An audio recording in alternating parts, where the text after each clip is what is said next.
Hello and welcome to this coverage of what's known as the Mia case in Denmark.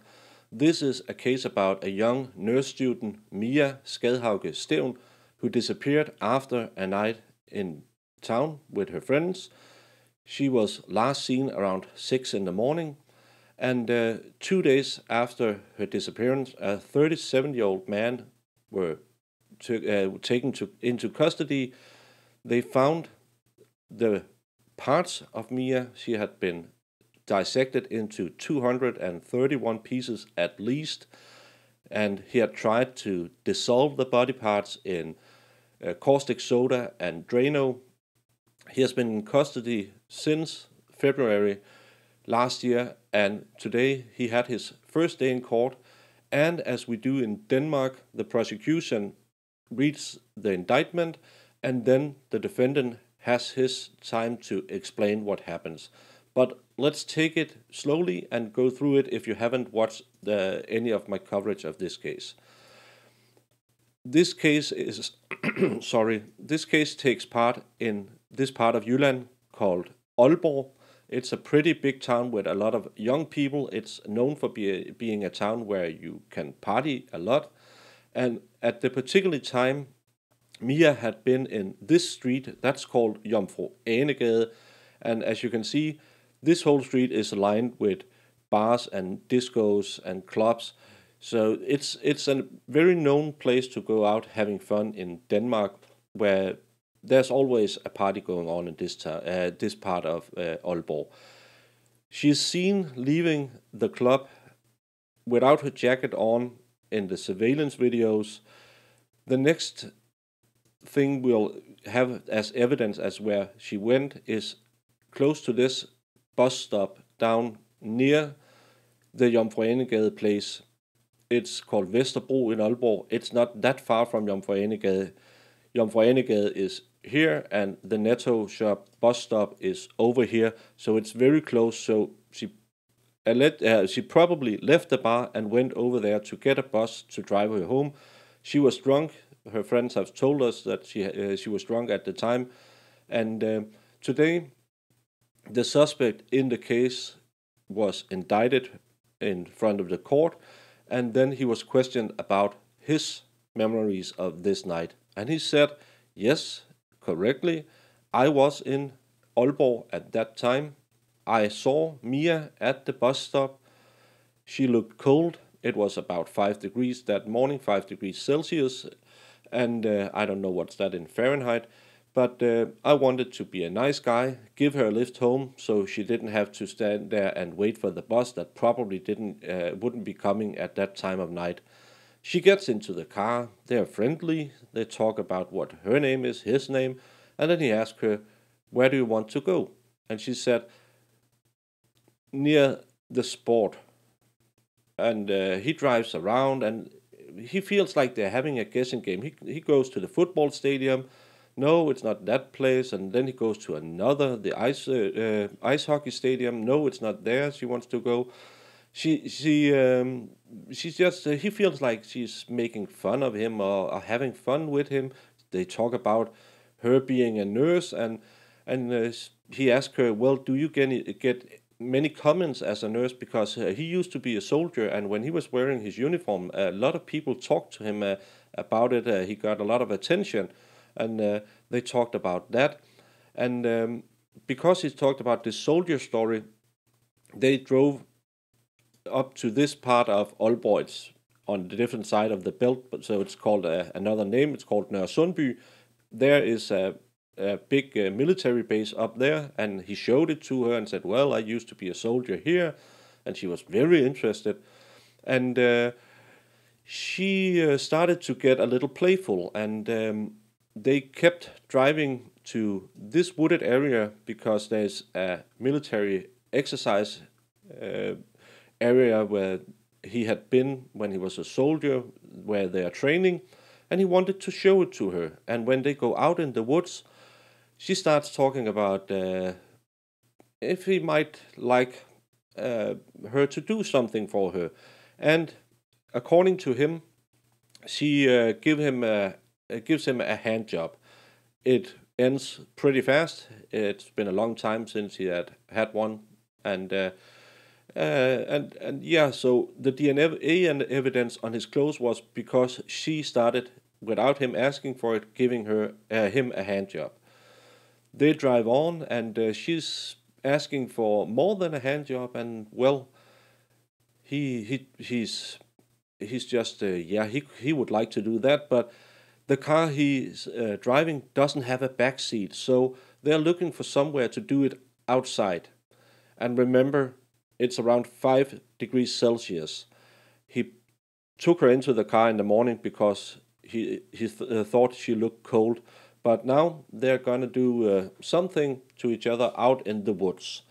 So they drive around in this area and comes to this road, and somewhere along this road he goes off the road, and they see some pine trees, and these pine trees don't have any branches in the lower part, so they decide we could have sex up these pine trees.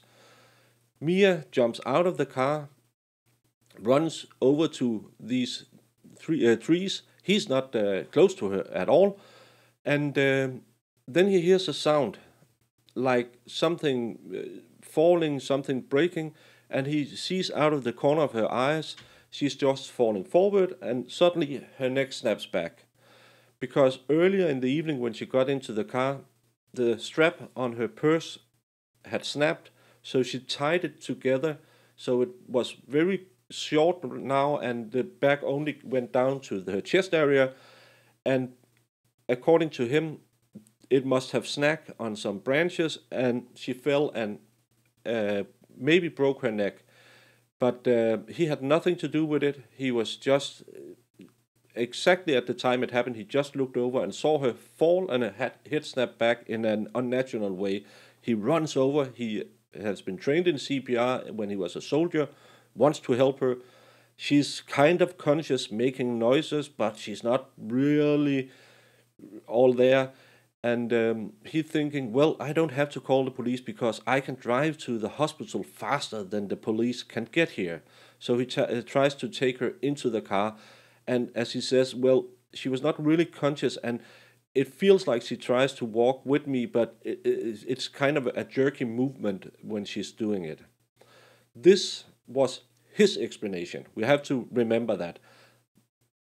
According to him, he was just a nice guy, seeing a girl cold on the side of the road, thinking, well, I'm a nice guy. I'll pick her up, drive her home, tries to find a place. She won't tell him where she lives. Then she's very interested in his time in the military, and they go into the woods, and she gives him a little tuck job. And then they decide they're going to have sex, and unfortunately her neck gets broken by the back. This was where the testimony ended today. He'll be back in court and have to explain it again. And the reason why we know all the places everything happened is because this guy, he's a former criminal. He has been in problems with the police before, where they ask about his phone to see if there were any evidence on it. So routinely when he goes out now, he turns off his phone.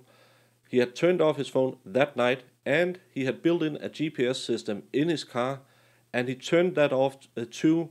And he said, well, he does that when he goes into town, so he couldn't get in trouble. You can make of that what you want, but there was a glitch in the GPS system, so it didn't turn off. Every movement he made in that evening, they can see exactly how many times he went into some wooded areas, how many meters he drove off the road when this sex time was about to happen.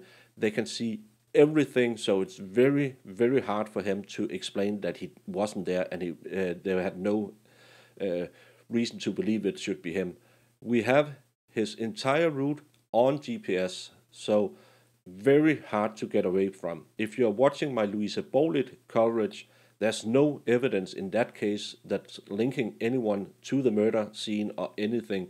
In this case, we know exactly where they've been the entire time. At the scene where she supposedly broke her own neck, according to him, her phone was found and some, I don't know what it is, I'm not a lady, but some nipple bandages. I don't know if it's tassel covering or whatever ladies use when they go out in town, with her DNA on it. And they found a box with similar band-aids in her apartment. So again, it points to Mia being there.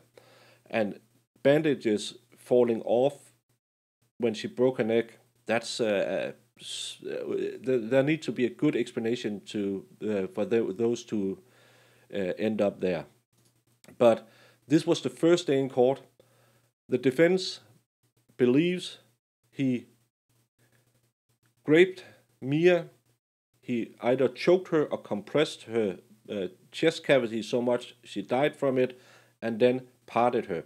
They have receipts that he went to 3 hardware stores the next day buying caustic soda and Drano.